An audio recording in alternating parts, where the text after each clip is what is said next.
Mari kita siapkan hati untuk mendengar firman Tuhan pagi hari ini.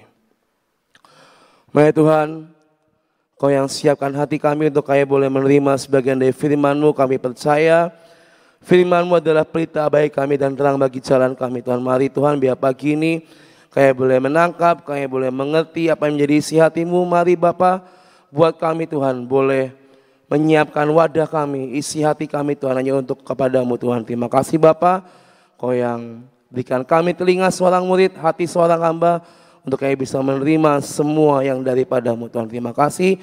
Hanya di dalam kami berdoa dan kami mengucap syukur. Haleluya. Amin. Shalom, selamat pagi Bapak Ibu semuanya. Shalom.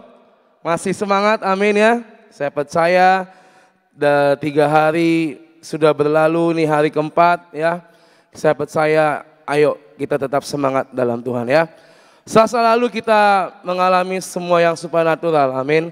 Kita dapat firman, dapat rema yang sangat ajaib dan saya percaya ini tahun bukan tahun yang biasa ya. Tahun 2025 bukan tahun yang biasa, amin. Sepakat ya? Yang percaya ini bukan tahun yang biasa, kita katakan amin. Tapi ada tahun yang luar biasa bagi kita semua, amin. Ya, ketika saya nyiapin firman pagi ini Bapak Ibu Saudara ya. Kadang ini kita kan kalau dapat rema atau firman di awal tahun tuh tetap semangat menggebu-gebu ya kan. Tapi pastikan tahun ini jangan sampai semangat dan passion itu luntur di tengah jalan ya. Even mungkin kita belum melihatnya atau mungkin kita belum mengalaminya, tapi tetap percaya bahwa tahun ini kita akan menerimanya. Amin. Kita buka Yohanes 4 ayat 34 sampai 38. Yohanes pasal yang keempat ayat 34 sampai 38. Kata Yesus kepada mereka, makananku ialah melakukan kehendak Dia yang mengutus aku dan menyelesaikan pekerjaannya. Bukankah kamu mengatakan 4 bulan lagi tibalah musim menuai? Tetapi aku berkata kepadamu, lihatlah sekelilingmu dan pandanglah ladang-ladang yang sudah menguning dan matang untuk dituai. Sekarang juga penuai telah menerima upahnya dan ia mengumpulkan buah untuk hidup yang kekal. Sehingga penabur dan penuai sama-sama bersukacita. Sebab dalam hal ini benarlah peribahasa yang seorang menabur dan yang lain menuai. Aku mengutus kamu untuk menuai apa yang tidak kamu usahakan. Orang-orang lain berusaha dan kamu datang memetik hasil usaha mereka. Amin. Saya percaya ini musim the year of joy dan the great harvest. Inilah yang Tuhan sudah tentukan untuk kita di tahun ini saudara. Ya. Setiap firman, setiap apa yang sudah Tuhan firmankan untuk kita, percayalah inilah yang akan kita terima. Ini waktunya kita memetik hasil. Ini waktunya kita menuai dari apa yang sudah kita tabur. Bahkan dikatakan di ayat 38 ya. Dikatakan aku mengutus, Tuhan mengutus kita semua untuk menuai apa yang tidak kita usahakan. Dan orang-orang lain yang berusaha, tapi kita datang memetik hasil usaha mereka. Ini jatah double portion yang Tuhan beri untuk kita. Orang lain yang menabur benih, kita tahun ini akan menuai yang lebih dahsyat dalam hidup kita. Ini bonus ya, ini double portion yang akan Tuhan beri dalam hidup kita. Memang kita mungkin sudah menabur banyak di tahun-tahun sebelumnya. Menabur waktu, menabur sacrifice, pengorbanan, kesetiaan, mungkin dalam hal persembahan dan lain-lain. Tapi dikatakan ayat 38, aku mengutus, Tuhan mengutus kita semua untuk menuai apa yang tidak kita usahakan. Orang-orang lain yang menabur, yang berusaha, tapi kita datang memetik hasil dari usaha mereka. Inilah musim penuaian, inilah musim tuaian yang akan kita petik hasilnya di tahun ini. Amin. Percaya saudara?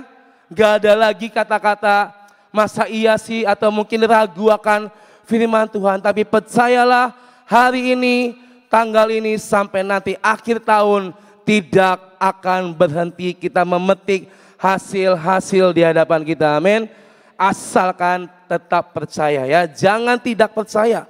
Karena saya percaya Tuhan tidak pernah bohong buat kita. Kapan waktunya bom? Ya tetap waktu Tuhan yang terbaik. Ya, kadang kalau kita dengar tentang berkat, kita dengar tentang tuayan, wah dapat bonus double portion. Pengen cepet-cepet dapat ya kan. Maksa Tuhan, Tuhan, ayo Tuhan, yuk cepet Tuhan ya kan. Tapi tetap kita harus punya etika bahwa waktu Tuhan yang terbaik buat kita.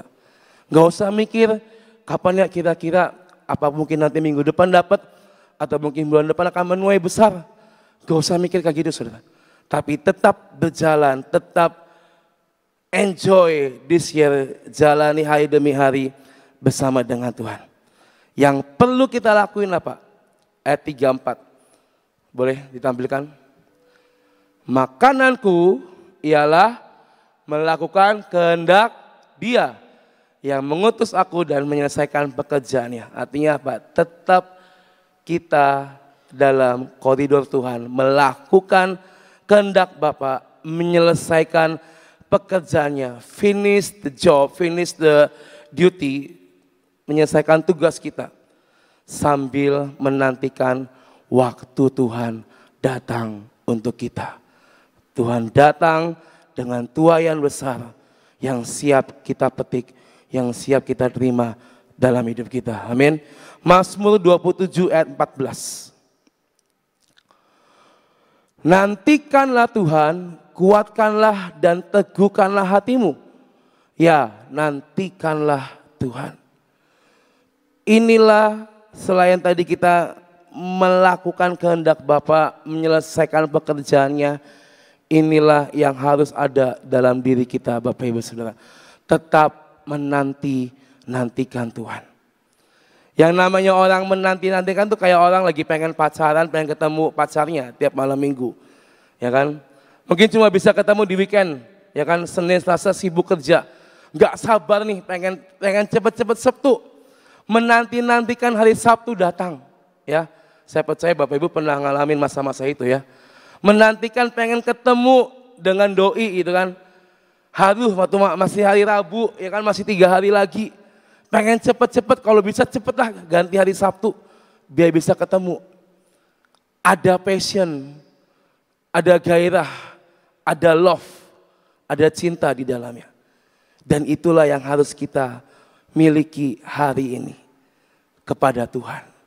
Nantikanlah Tuhan, kuatkan dan teguhkanlah hatimu. Ya, nantikanlah Tuhan. Karena saya percaya ketika kita menanti-nantikan Tuhan, orang yang menanti-nantikan Tuhan adalah orang yang benar-benar percaya dan mengandalkan Tuhan. Orang yang terus berharap-harap sama Tuhan. Kita berharap-harap mau ketemu si doi, ayo pengen ketemu. Cepet. Itu pun juga harus kita miliki kepada Tuhan hari-hari ini.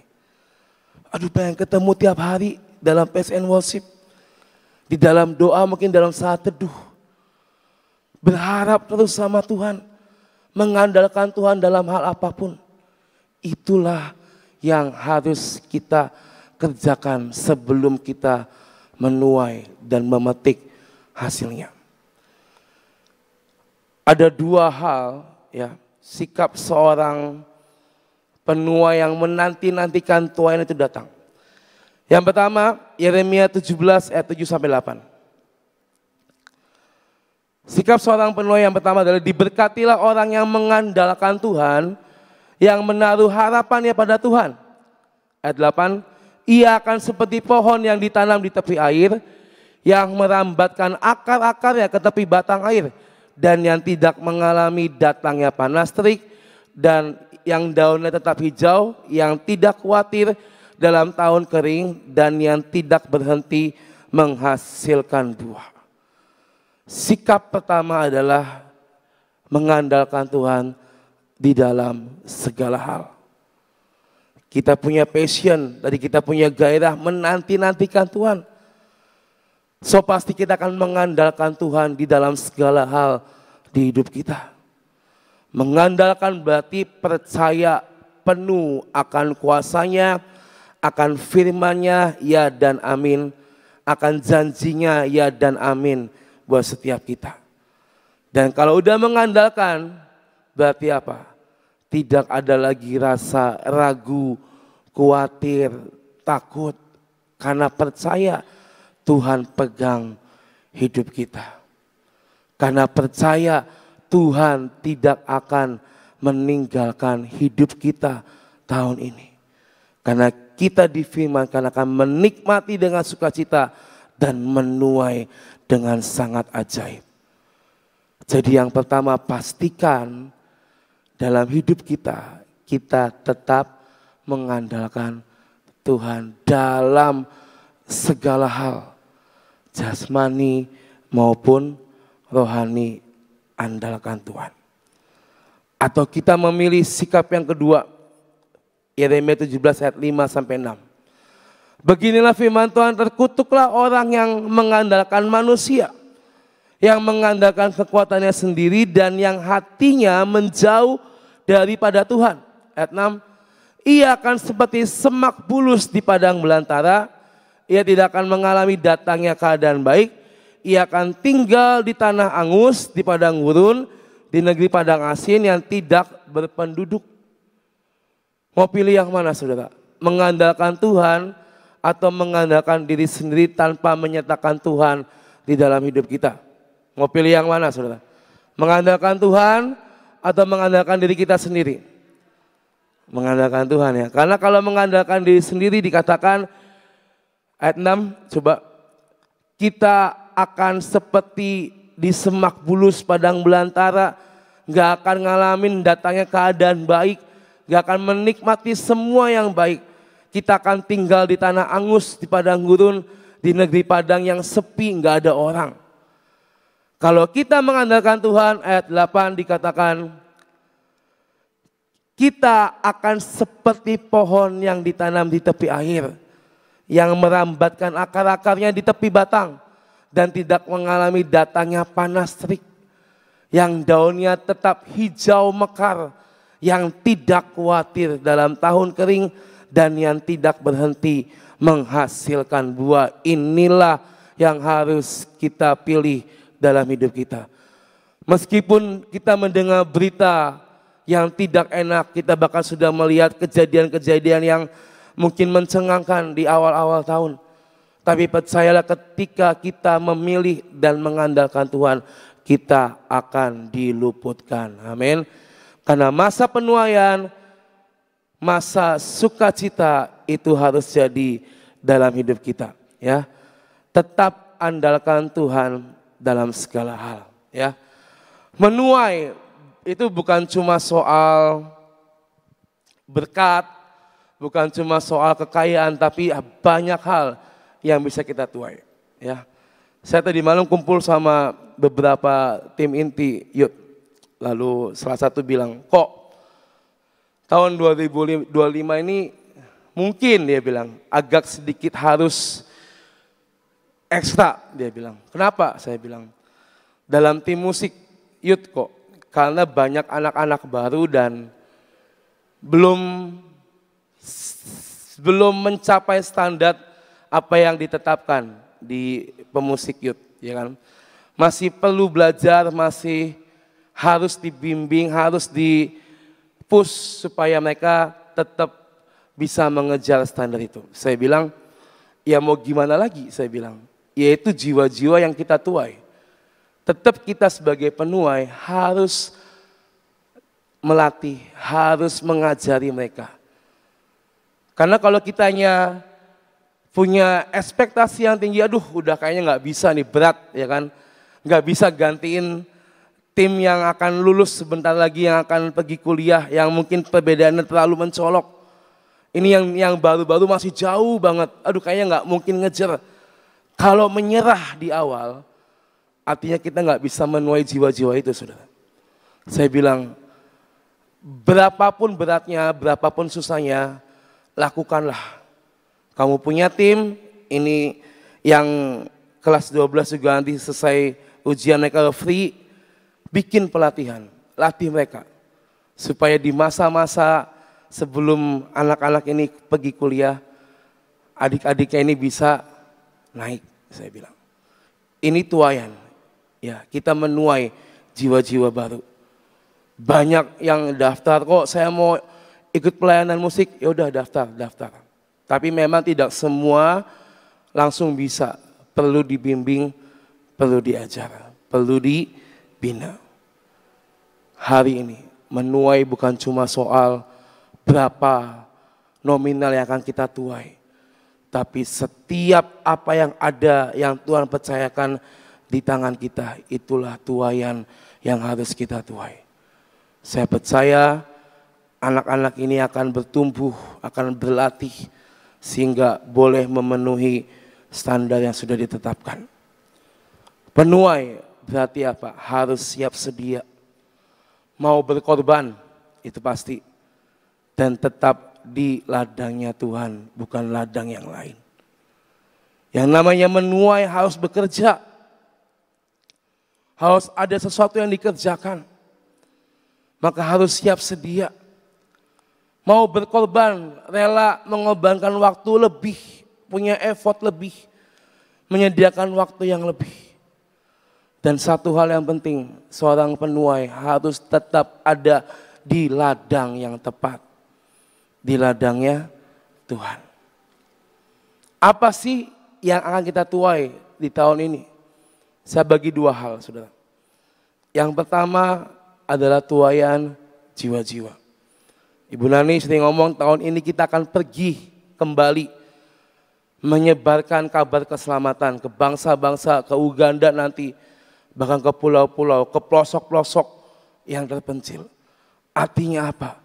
Tuaian jiwa-jiwa harus kita kerjakan. Kenapa sih harus pergi lagi ke bangsa-bangsa? Kenapa harus pergi lagi ke pelosok-pelosok? Ya karena ada amanat agung yang Tuhan tetapkan. Matius 28 ayat 19-20. Karena itu pergilah, jadikanlah semua bangsa muridku. Dan baptislah mereka dalam nama Bapa, Anak dan Roh Kudus. Ayat 20, dan ajarlah mereka melakukan segala sesuatu yang telah kuperintahkan kepadamu. Dan ketahuilah aku menyertai kamu senantiasa sampai kepada akhir zaman. Kenapa menuai jiwa? Kenapa kita harus pergi? Karena ada amanat agung yang harus kita selesaikan. Kita pergi ke Uganda nanti, ke bangsa-bangsa atau ke pulau-pulau. Artinya Pak, kita sedang menabur benih kembali. Yang tadi kita katakan di awal, orang lain berusaha, kita akan memetik hasilnya. Kita akan menuai hasilnya. Ini pun yang sedang kita kerjakan. Kita pergi, kita sedang menabur benih.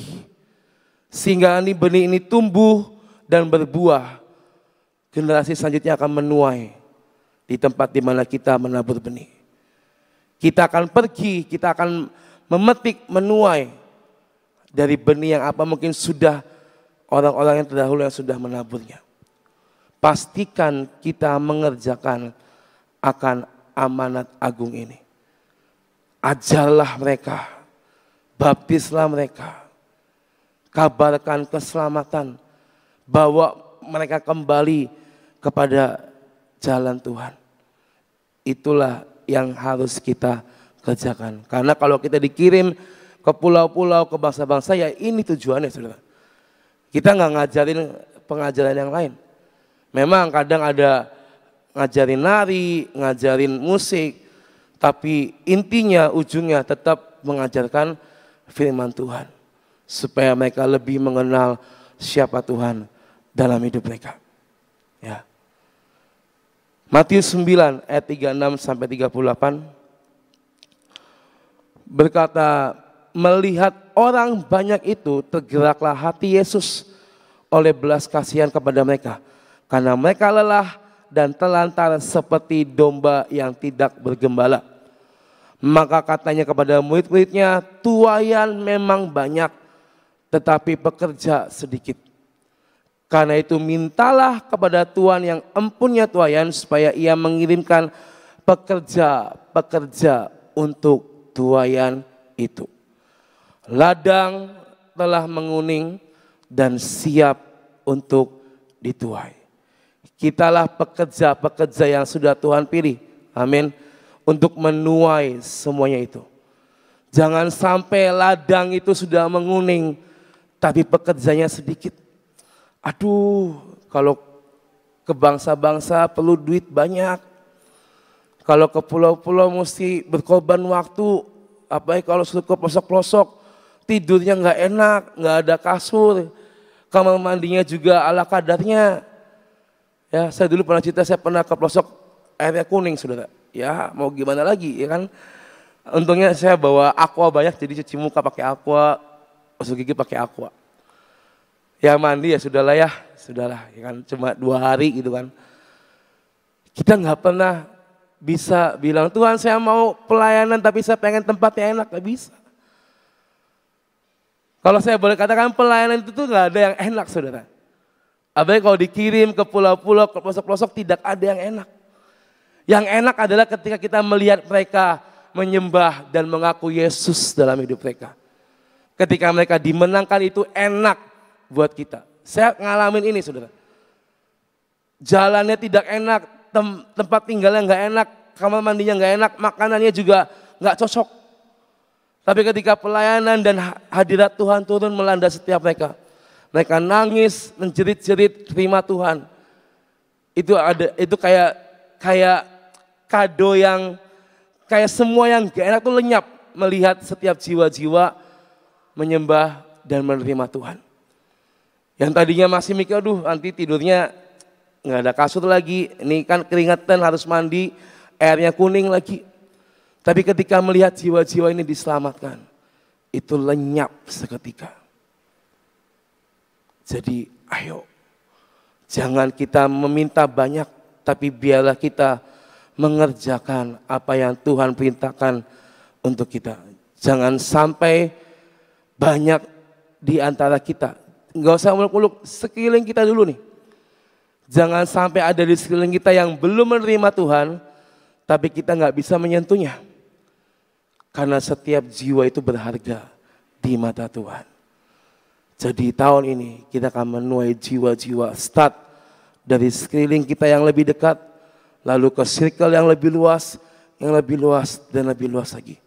Biar amanat agung Tuhan boleh kita lakukan sampai finish, sampai selesai di hidup kita. Lalu apa yang akan kita tuai di tahun ini, saudara? Ini yang pasti akan senang. Tuaian berkat untuk kita semua. Kita buka Ulangan 6 ayat 6 sampai 11. Dikatakan, apa yang kuperintahkan kepadamu pada hari ini haruslah engkau perhatikan. Haruslah engkau mengajarkannya berulang-ulang kepada anak-anakmu dan membicarakannya apabila engkau duduk di rumahmu, apabila engkau sedang dalam perjalanan, apabila engkau berbaring dan apabila engkau bangun. Haruslah juga engkau mengikatkannya sebagai tanda pada tanganmu dan haruslah itu menjadi lambang di dahimu. Dan haruslah engkau menuliskannya pada tiang pintu rumahmu dan pada pintu gerbangmu. Maka apabila Tuhan Allahmu telah membawa engkau masuk ke negeri yang dijanjikannya dengan sumpah kepada nenek moyangmu, yakni Abraham, Ishak dan Yakub, untuk memberikannya kepadamu kota-kota yang besar dan baik yang tidak kau dirikan. Ayat 11, rumah-rumah penuh berisi berbagai-bagai barang baik yang tidak kau isi, sumur-sumur yang tidak kau gali, kebun-kebun anggur dan kebun-kebun zaitun yang tidak kau tanami, dan apabila engkau sudah makan dan menjadi kenyang. Artinya apa? Tuhan menyediakan semua berkat perbendaharanya tahun ini untuk hidup kita. Tidak ada yang tertinggal sedetik pun, sedikit pun. Tuhan akan sediakan, kita akan menuai itu di tahun ini. Ya. Tuhan akan mengisinya dalam hidup kita. Ya. Tuaian berkat tahun ini, dengan iman kita katakan kita akan menerimanya. Tapi percayalah, even mungkin tanpa kita berusaha, percayalah semua yang akan kita terima. Ya, meskipun kita mungkin ngomong, ya saya kan kerja, saya punya toko, saya punya usaha, keuntungannya banyak. Setiap keuntungan itu, percayalah itulah anugerah Tuhan yang diberi lewat tangan-tangan kita. Makanya kenapa kita pengurapan setiap hari di tangan kita, supaya kita melakukan apa yang kita sentuh menjadi besar. Apa yang kita perbuat menjadi besar. Tapi jangan sampai kita lupa kepada siapa yang memberikannya.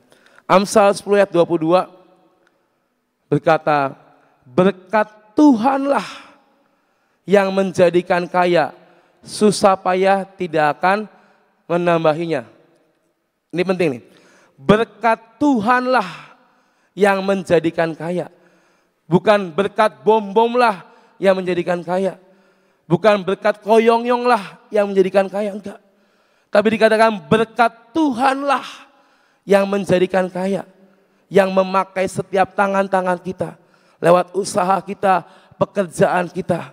Apa yang kita lakukan menjadi berhasil di tangan Tuhan. Makanya kenapa ada tuaian jiwa-jiwa dan tuaian berkat.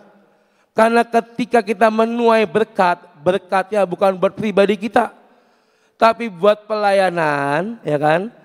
Setiap rupiah yang nanti akan kita dapat di tahun ini kita kumpulkan supaya kita bisa pergi ke Uganda mungkin. Amin. Setiap mungkin yang kita terima kita kumpulkan supaya kita bisa pergi pelayanan. Makanya berkat itu bukan cuma untuk mengenyangkan perut kita.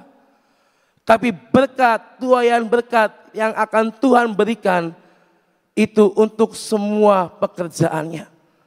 Dan percayalah kalau kita melakukan itu, jangan khawatir akan perutmu. Jangan khawatir akan setiap pribadimu. Karena Tuhan akan sediakan lebih dari apa yang kita harapkan. Amin.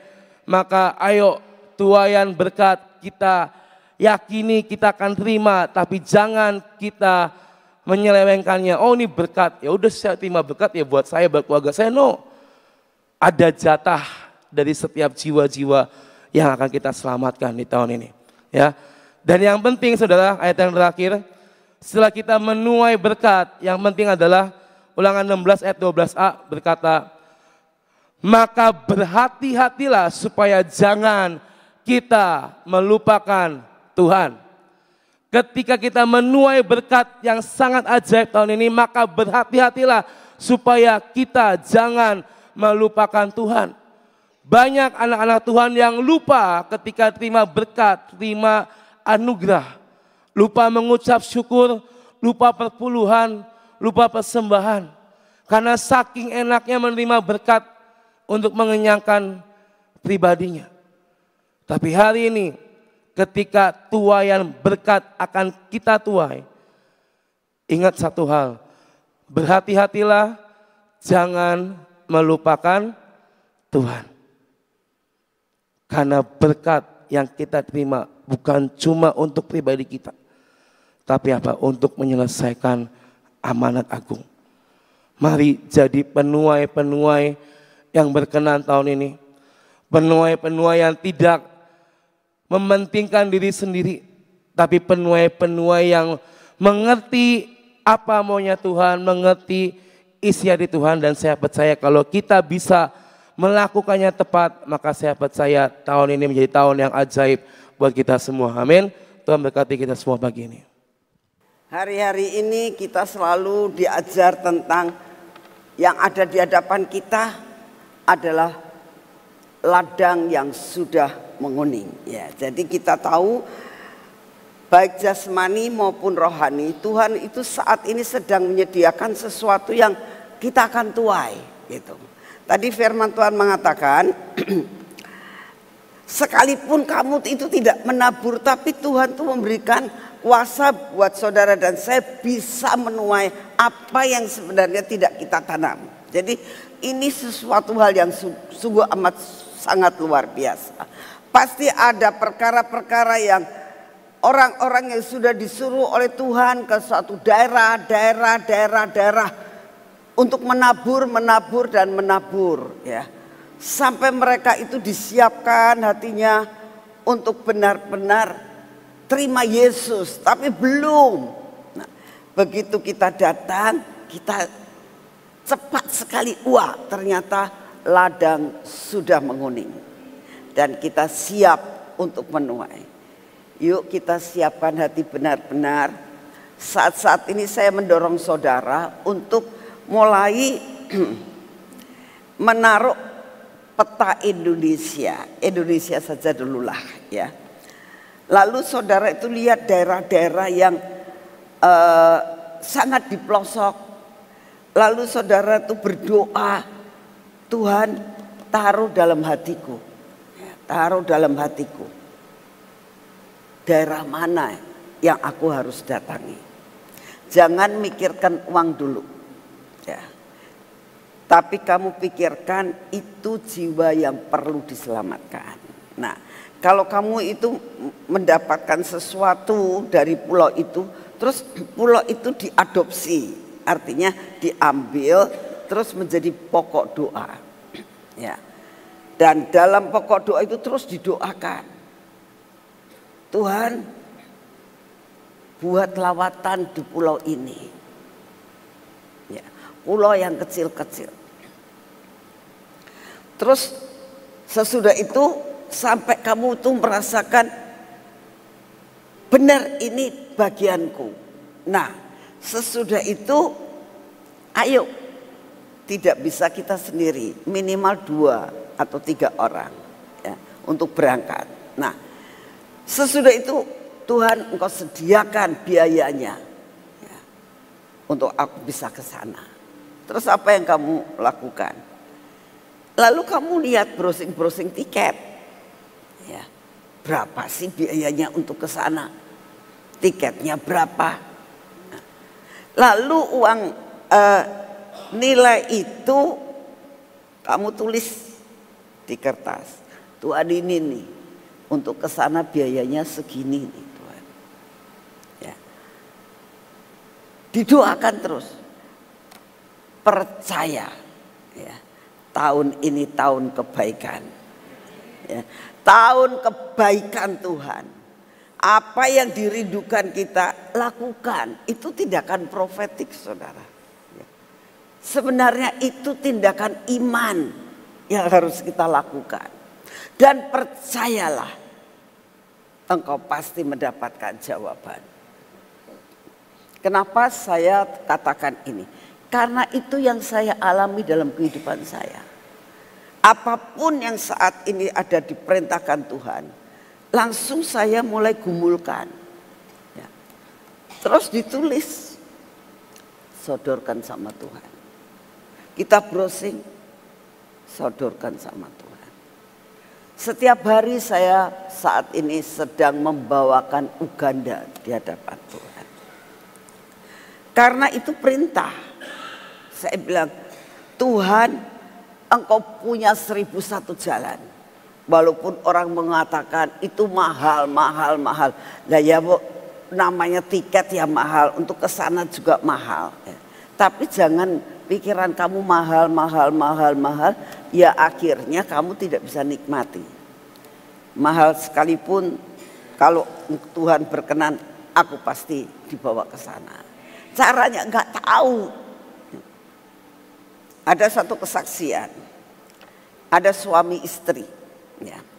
Suami istri ini merindukan untuk pergi ke Israel saat itu.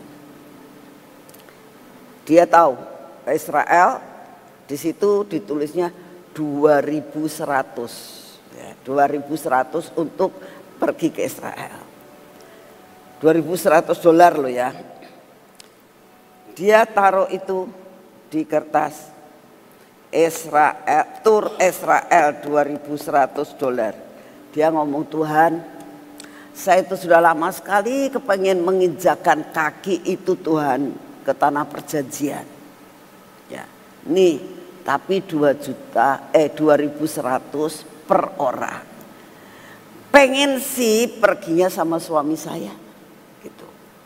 Ini Tuhan. Secara kalkulasi dia merasa tidak bakal bisa. Kalkulasi tidak bakal bisa. Tapi setiap hari dia katakan gitu, Tuhan aku tuh pengen sekali. Yang namanya Bethlehem itu kayak apa sih? Di mana engkau lahir? Yerusalem tuh kayak apa sih? Tiberias yang di mana engkau mengajak murid-muridmu pertama kali engkau manggil, itu yang kayak apa sih? Pengen sekali dia bilang. Pengen, kerinduan itu dia ceritakan sama Tuhan. Nah, dia katakan Tuhan ini loh turnya, katanya di sini dikatakan cepet daftar. Dia berani loh, dia berani ngomong ke yang pendaftaran itu. Kalau saya daftar tapi belum bayar boleh enggak? Ya enggak bisa, mesti bayar $500. Oh $500, enggak punya $500 ya. Terus dia doa, Tuhan buat jalan, Tuhan buat jalan. Apa yang terjadi? Tiba-tiba dia kan pergi ke gereja. Hamba Tuhannya itu mengatakan begini. Dia dipanggil, dia ngomong gini. Ada seorang pengusaha di Jakarta ngomong sama saya. Saya itu kok merasakan ada 2 orang anggota gereja kamu yang rindu untuk pergi ke Israel tapi nggak punya uang katanya. Aku mau bayarin 2 orang ini. Nah, lalu pendeta ini kan ngomong 2 orang. Ya pendetanya sebenarnya juga kepengen ikut, kepengen juga pergi gitu loh. Tapi dikatakan tadi ada 2 orang anggota gereja kamu. Berarti kan bukan dia. Oh ya kan, ya pendetanya kepengen pergi, duitnya juga nggak ada. Tapi orang Jakarta itu mengatakan, pengusaha Jakarta itu 2 orang anggota gereja kamu. Dia doa, saat doa, Tuhan tuh punya 1001 cara kok saudara. Di dalam doa dapat penglihatan, salah satu yaitu ibu ini ya. Oh, dia kan Tuhan itu ibu ini satu, sing satu siapa? Gitu. Terus ibu itu pas ke gereja dipanggil sama pendetanya. Dia katakan, kamu mempunyai kerinduan ke Israel? Iya Bu, pendetanya wanita. Iya, itu sudah tak doakan selama 6 bulan. Dia bilang. Tapi ya saya percaya waktunya tiba. Kalau mungkin enggak kali ini ya tahun depan. Tapi saya percaya suatu waktu saya akan dibawa sama Tuhan pergi ke Israel. Terus dia bilang, ya. Kamu pengennya pergi sendiri tak sama suami? Ya pengennya sama suami Bu. Oh, berarti benar ya. Terus akhirnya ngomong gini. Nih ya. Ada pengusaha di Jakarta yang mau biayain kamu ke Israel. Dia sampai melongo, nangis dia. Kok bisa ya? Saudara, kamu daftar. Dan nanti semua dibiayai. Sampai dikasih uang saku. Saudara, sampai dia katakan, Tuhan, Engkau itu benar hidup. Engkau benar hidup. Apa yang tidak pernah aku lihat, tidak pernah aku dengar. Dan dia juga tidak kenal orang Jakarta yang ngasih biaya untuk tiket itu. Saudara, tindakan iman, percaya. Ya. Sampai dia katakan, gak pernah terbersit dalam pikiran saya gak bayar 1 sen pun. Ya. Bahkan dikasih uang saku.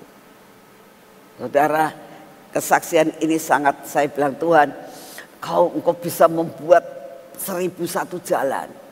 Dan ini pasti bisa terjadi dalam hidup saudara. Ya. Jadi saudara ini harus mempunyai suatu prioritas lebih dahulu. Artinya begini, prioritasnya apa? Ya, apakah imanmu cuma sampai di pulau-pulau di Indonesia, atau dua-duanya? Ya pulau-pulau di Indonesia, ya pergi ke Uganda, nggak apa-apa. Yang penting kau tahu persis Tuhan maunya apa atas hidupmu. Dan percayalah, Tuhan punya 1001 jalan buat menolong saudara. Amin. Mari kita berdoa. Terima kasih ya Tuhan. Kami sangat percaya bahwa di hadapan kami sudah ada suatu tuaian besar-besaran. Dan Kau katakan, ladang sudah menguning, pekerja sangat sedikit. Seringkali Tuhan, kami merasakan dalam hidup kami bahwa kami berputar-putar dengan apa yang menjadi persoalan beban yang terus-menerus dalam hidup kami. Sehingga kami tidak benar-benar ada kerinduan untuk melayani Engkau di bangsa-bangsa. Oleh karena itu kami minta di dalam nama-Mu, biarlah kerinduan ini Kau berikan buat kami dan setiap orang yang streaming pada pagi hari ini. Dan Engkau dengar doanya Tuhan, dan Engkau genapkan semua janji-Mu. Terima kasih untuk kasih setia-Mu. Saat ini juga kami berdoa Tuhan, biar semua beban yang Kau izinkan terjadi kami alami. Beri roh kemampuan dan kekuatan untuk kami dapat mengatasinya. Terima kasih untuk semuanya. Engkau sudah memberikan tongkat otoritas di tangan kiri. Ada kekuasaan, kemenangan Engkau berikan. Terima kasih untuk semuanya. Bapak, saat ini kami datang di hadapan-Mu. Engkau tahu banyak sekali musibah-musibah yang saat ini terjadi. Saat ini kami datang di hadapan-Mu ya Tuhan. Biarlah segala sesuatu yang terjadi, megatrust yang bakal terjadi, lempengan-lempengan di bawah tanah yang sudah mulai terus bergeser.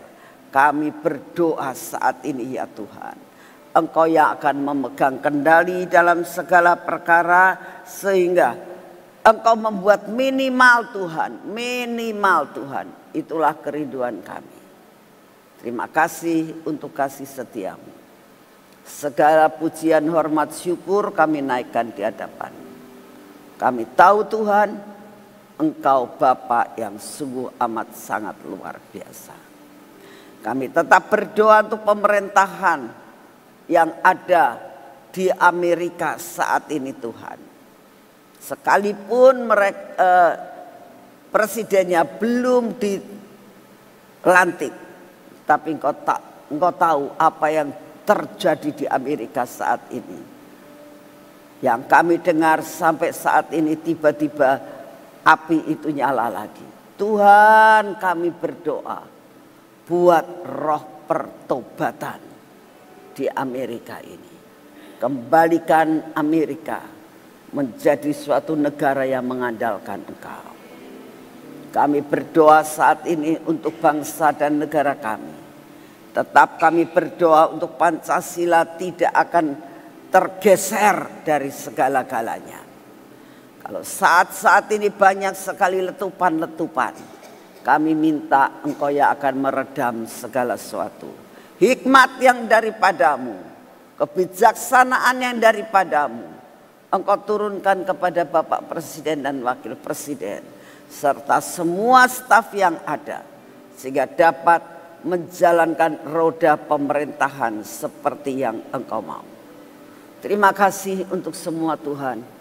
Kami juga minta kekuatan baru, kesehatan baru yang daripadamu di dalam menjalani kehidupan kami dari hari ke hari. Terima kasih Bapak, terima kasih Tuhan Yesus, terima kasih Tuhan Roh Kudus. Beracaralah terus Engkau juga di tempat ini. Beracaralah terus Tuhan sampai kedatangan-Mu. Jadikan tempat ini merupakan milik kesayangan. Terima kasih untuk semuanya. Kami tetap minta terus Tuhan, daya tahan tubuh yang daripadamu, kekuatan untuk mengatasi segala sesuatu yang kau izinkan terjadi. Terima kasih Tuhan Yesus, di dalam namamu kami sudah berdoa. Mari kita masuk dalam pengurapan. Terus pengurapannya pakai minyak lemak ya. Biarlah benar-benar minyak lemak ini akan benar-benar bekerja dalam hidup kami. Penuh dengan lemak, penuh dengan kelimpahan. Tuhan, kami mau oleskan pada telapak tangan kami dua-duanya Tuhan.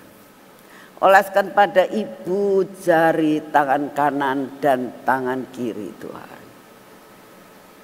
Ini tangan kami, biar kami melakukan dan berjalan hari ini Tuhan di dalam kelimpahan yang daripadamu.